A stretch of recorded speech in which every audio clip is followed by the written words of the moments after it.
Hello and welcome to the programme which looks at the Holy Land. I am Paul Calvert. Psalm 79 verse 11 from the New King James Bible says this: "Let the groaning of the prisoner come before you, according to the greatness of your power. Preserve those who are appointed to die." I'm with Wendy Holden, who is an author and has just published her new book, The Teacher of Auschwitz. Now, Wendy, what is this book about?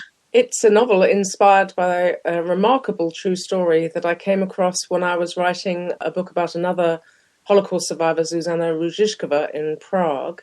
She had survived 3 camps with her mother and went through some terrible experiences and was obviously very emotional as she recounted them to me. But when she started to speak about this young man, Fredy Hirsch, who she'd first met in a ghetto in Czechoslovakia called Theresienstadt, the Germans called it, and later followed to Auschwitz-Birkenau, her whole attitude and demeanour changed completely, and she just lit up as if a light had gone on inside her. And I realised, to my shock really, that this young man had given her some of the happiest days of her entire life, and they'd happened to be under Nazi occupation in a ghetto and in Auschwitz-Birkenau. And from then on, I simply had to find out more about him. Do you have to do a lot of research to write this book? Yes, I did. Well, I have written several books about the Holocaust, so to a certain extent, I'm kind of plagiarising my own brain, in as much as I've been to many of the camps and I've got good connections with the archivists and I know where to look in the archives and on the Shoah Foundation videos for testimonies relating to whatever it is I'm writing about. I'm a fellow of the Royal Historical Society, so it's very important to me to be completely accurate and get my facts straight. And especially when I fictionalise part of his story, it was vital that I get everything just so, and even the fictional characters are based on little snippets of information I found in the archives. And at the end of the book, I list all the fictional characters alongside the real life characters so that there's no confusion and there's no sense of being, misled in any way. There are many Holocaust stories. Why Fredy Hirsch? Because I'm always looking for the humanity in the inhumanity, Paul. I was a foreign and war correspondent for a time for the Daily Telegraph. I was a journalist for 18 years. My father fought the Japanese in Burma, and I have to tell you, was a devout Christian, Church of England. My mother, also Church of England, had lived through the London Blitz, and she lost her fiancé, aged 18, parachuting into Holland. But they were unbelievably optimistic throughout their lives. They met each other, they fell in love, they were married for almost 60 years, and they instilled in me not only a sense of optimism and a sense of hope for the future, whatever the future might be. They also instilled in me the need and the desire to search for the good news stories, to search for the stories about people who refused to be bystanders to hate and who would step up whenever they could to help the underdog. And Fredy Hirsch is totally one of those people. Who was Fredy Hirsch? Tell us a bit about his story. Yes, he was a young man who was born in Aachen, Germany, son of a butcher who died when he was 10, which was devastating for him. He didn't get on so well with his mother, who remarried very quickly, and he fought solace in the great outdoors, in nature, in his faith, and in the Jewish Scouts. He became a natural leader to younger Scouts. He didn't expect that, but he was. They looked up to him. He was beautiful to look at. He had great athleticism. He had hopes of becoming an Olympian one day, all of which, of course, was dashed by Hitler and the rise of the Nazis. But even under Nazi occupation, he then fled to Czechoslovakia, where he thought that was far enough to be safe, and it wasn't. And the Nazis came there too. But even under Nazi occupation, in all the places that he was, he continued his passion for mentoring younger children, looking after them, taking care of them, instilling in them a sense of decency, pride, and justice, really. He refused to allow anybody to lie. He refused to allow anybody to steal or to cheat. He told them how to behave themselves, both morally and physically. He was very militaristic in his bearing. And most importantly, as a young man, and I'm talking about somebody who was in his early 20s, he defied the Nazis on an almost daily basis to demand better privileges and access for the children, first in the ghetto and then ultimately in Auschwitz-Birkenau. And that was the most remarkable thing, because in those places, the best thing to do was to keep your head down and avoid eye contact and not draw attention to yourself in any way, because you could be shot or something terrible could happen to you on any given day. But Fredy deliberately played on his Aryan good looks, even though he was Jewish. He preyed on the Nazis' admiration for appearance and smartness. He clicked his heels together. He saluted them. He looked them directly in the eye. He spoke, obviously German. He was German, but he spoke very good German. And he realized that they, in a strange sort of way, respected him. One even told him that if he hadn't been Jewish, he'd have made a marvellous member of the Waffen-SS. And using these credentials, these natural credentials that he had, he was able to protect and save thousands and thousands of children in his care over a period of from occupation until the end. Extraordinary. Wow. Do you know actually what happened to Fredy? Did he survive, or are we giving away the end of the book? I don't give away the ending because there are two different alternate versions of what happened in the end. And I really want people to read about him, learn about him, travel with him from Aachen, Germany, from his boyhood in Aachen, Germany, to Auschwitz-Birkenau, and make their own decisions, make their own minds up, because he really deserves to be understood and respected for what he did. He happened to be gay. He was in denial of his sexuality as in childhood. It was only later on that he accepted it. But it was never a major part of his life. It was something that was very much in the background, his main focus. And I think it was actually the only way he was able to cope with the horrors that he witnessed every single day, particularly in Auschwitz. His main focus was always the children. And he was so forward-thinking, Paul. He taught them meditation, the children. He taught them self-hypnosis. He made them lie down and close their eyes and imagine that their bellies were full and that they weren't afraid and that they were soon going to be going back to their homes and their families. He taught them games that he had in mind specifically for if the camp was liberated and they were able to escape into the surrounding woods at Auschwitz, he would be able to keep them quiet and calm, having invented games that would facilitate that. He was the most remarkable, forward-thinking, innovative young man who really became a beacon of hope. And the woman that I first ever was working with, Zuzana Ruzhishkova, on her book 100 Miracles, she spoke about him almost as if he was a god. He became such a father figure to them all, such a beacon of light, like a candle in the darkness to them. And all the Shoah Foundation testimonies I watched of any of the surviving children who had come under his care, they all had exactly the same beaming look of happiness on their faces when they talked about him. And there can't be a truer testament than that. Wow, wow. Why did you want to write a story based around the Holocaust? I started in 2015, actually 2013, and the book came out in 2015, a book called Born Survivors. And that just came to me by chance. I was reading an obituary online about a woman in Canada who had died in her 80s. And when she was in Auschwitz, heavily pregnant, she gave birth to her baby and it was taken away and killed. And she'd borne witness throughout her life, giving testimonies to schools and so on. And it occurred to me I'd never read anything about babies who'd survived the Holocaust. So I started to dig deeper and came across the name of Eva Clark, who had been born at the gates of the Mauthausen concentration camp in Austria in the waning days of the war in April 1945. And I would have travelled to Australia at that point if she'd lived there, just to talk to her and see if I could write her story. But she happened to live in Cambridge, England, an hour and a half from me, and that was another great piece of luck for me because we got on so well. We spent a day together. And when I'd finished asking her about her mother, who sadly had only died 6 months previously, aged 96, I asked her if she would do me the very great honour of letting me write her mother's story. And she reached out and touched my arm and told me she'd been waiting for me for 70 years. And it was through Eva that I discovered that there were two other babies who they had all discovered each other only 5 years before. And their mothers had been on exactly the same journeys from ghettos across Europe into Auschwitz-Birkenau, onto slave labour, and ultimately to Mauthausen, where they were intended to be gassed, but they arrived the day after the gas ran out. So from then on, I was hooked, and I'd always been interested in war anyway, I think because of my parents' family background and the fact that they had lived through war.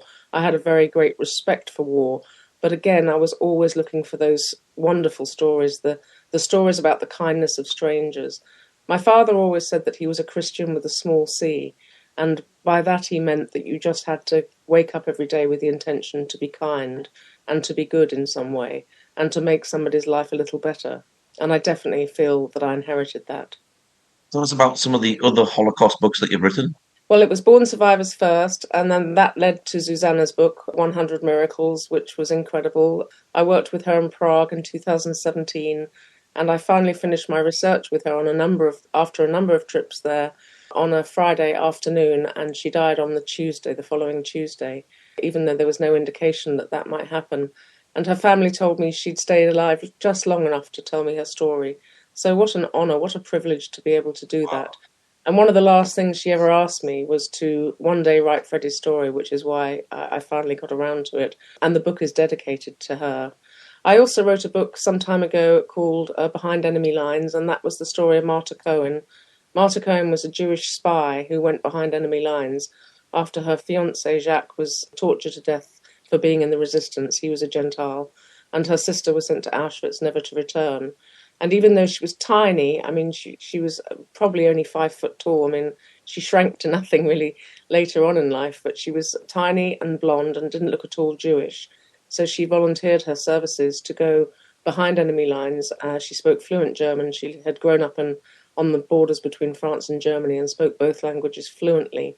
And she pretended to be the girlfriend of a German soldier who would ask directions to where this soldier might be camped. And she single-handedly helped end the war in that part of Europe at the time. And then I wrote a book called I Give You My Heart, which tells the true story of an amazing Catholic couple who hid a Jewish child. They were in an unusual position. They grew up together in Poland in the same town. The Jewish family was headed by a merchant, a very successful merchant, and the Catholic couple were very prominent socially in the town. And they loved to play bridge and card games, and they didn't care the race or creed of anybody they played with. So they would invite the Jewish couple to play, which was unheard of in those circles. And then war came, and they were separated. The Jewish family went into the Warsaw Ghetto, and the Catholic couple joined the resistance and were outside the walls. And they managed to get their teenage daughter out and into their home, and they kept her there safe until the end of the war, posing as a cousin who needed to be housed there. And they also eventually managed to get the father out, but there were tragic consequences for that. And the Catholic couple really did pay the ultimate price for their courage and their Christianity and their bravery. I was working on that book with the daughters of both the girl who was hidden and the daughter of the woman who hid her. And again, that was the most remarkable story, and another story of kindness and compassion. Do you think we've actually learned anything from the Holocaust? We see a rise in anti-Semitism today. The parallels are so difficult for me because I spend so much time writing about the rise of the Nazis and the rise of anti-Semitism and propaganda, which of course these days propaganda is all online and not so easy to even control or know what's being put out there and whether it's true or fake. I can remember when last time I saw Zuzanna, asked her that question because there were nationalist tendencies rising in Europe even then, and she was concerned about them. And she told me that she believed that history was repeating itself with dreadful symmetry. And it was such a powerful expression, that dreadful symmetry. And I feel that there is a great deal of dreadful symmetry going on around the world. But as an optimist and as a Christian, I believe very firmly in the goodness in people and that we are more good than evil and that ultimately goodness will prevail. And some may think that's a naive view in the current world circumstances, but I truly and firmly believe that this will happen. And I think and I feel that my books may contribute to the goodness rising even further and people being inspired. I spend a lot of time talking in schools and trying to instill in children compassion and tolerance and a respect for difference. And I tell them the stories, and sometimes I travel with any one or all three of the 3 miracle babies from Born Survivors who were all 80 in April and are in excellent health. And for them to sit and listen to those stories and to see in the flesh somebody that Hitler intended to kill, all of whom went on to lead fulfilling and satisfying lives and had children and grandchildren, is such a powerful thing. I really almost don't need to be there. I really just need to tell the story and leave them to witness that person's life and celebrate that person's life and realise that we are all of us entitled to freedom and a peaceful way of life. The Teacher of Auschwitz is a bestseller. Have you been busy promoting this book? Yes, I have it. It came out in the UK in January when I launched it in London, and it's now going to be published in 27 countries this year. I've just come back from Austria, where I was invited back by the Viennese government, and I'm next week going to America to launch it in America. It's going to be launched on June 19 at the Illinois Holocaust Museum, and then I've got events in Connecticut and in New York. And then when I come back, it's being published in paperback in the UK, so I've got a whole autumn of literary festivals here as well. So I'm really so glad and so grateful that people have embraced it as much as they have. And the nicest thing for me was that I discovered, because I didn't say, Fredy, when he got to Auschwitz, he set up a children's block in Auschwitz, which was an unbelievable thing in the shadow of the chimneys and the shadow of the smokestacks. He had children dancing and singing and reciting poetry and learning by rote from teachers who came in and told them information and history through storytelling. He had the walls painted with Disney characters, and even the SS officers used to wander in and bring sweets for the children and sit with them and watch their little musical shows that they put on, because they found this place so moving and a respite from everything that was going on outside, and the parallels of what they were doing outside and then coming in and playing with children are just too horrific to think about. And Fredy had to swallow his revulsion because he had to deal with these Nazis every day to get what he wanted for the children. So yes, it's extraordinary to be able to go around the world and talk about these stories and have people see what happened there. But I discovered that the last living survivor of the children's block is living in Israel, actually. She's named Dieter Kraus. And there was a book about her made, a novel called The Librarian of Auschwitz, because in that children's block, she was one of the children who was asked to look after the few books that they had. I think there was something like 6 books only, and they were very strange books because it was just what was able to be taken from the luggage of those who were gassed. So there was a book about the psychoanalysis of Freud, and there was a geographical atlas and so on. But she's still alive, and I sent her the manuscript with great trepidation, not knowing whether or not she would like it and fearing that she might not. And she was absolutely marvellous. She read it very quickly, and she came back to me and said that it was the closest possible narrative a person who did not experience those times herself could have written. This book will do justice to Fredy and all those victims and should be published in several countries. And I think that I burst into tears when I got that, because I was so touched and so pleased that she had felt that way about the book, and she was so grateful, like Susanna, that would have been, that Fredy's story was finally told. What is your hope for the book? My hope for the book is that it continues to be read. Born Survivors is still being read very widely. It's still in print all over the world.